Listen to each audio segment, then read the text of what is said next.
तो जी हाँ, नमस्कार दोस्तों। आप लोग देख रहे हैं बीडी भोजपुरी और आप लोग ये वीडियो देख रहे हैं। आप लोग समझ सकते हैं इस वीडियो में थे साई लाल यादव जी काफ़ी ज़्यादा डाउन टू अर्थ जो वो रहते हैं वो आप तो देखने को मिल रहा है।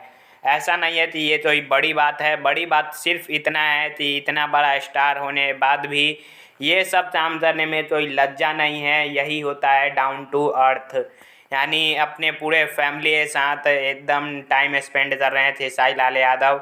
जब से राजा राम फिल्म की शूटिंग कंप्लीट हुआ है तो साई लाल यादव अभी अपने मुंबई वाले घर पे हैं और वहीं पर ये वीडियो बनाया गया है जिसे कि उनके ड्राइवर इंदर शाह ने अपने सोशल मीडिया पर शेयर किया है, जिसमें साई लाल यादव अपने वाइफ के साथ में साथ काटते हुए नज़र आ रहे हैं। आप लोग देख सकते हैं और सीढ़ी पर बैठे हुए हैं। मुंबई में जो उनका घर बन रहा है वहीं पर ये वीडियो है और आप सभी को बता दूं काफ़ी तेज़ी से सोशल मीडिया पर ये वीडियो वायरल हो रहा है।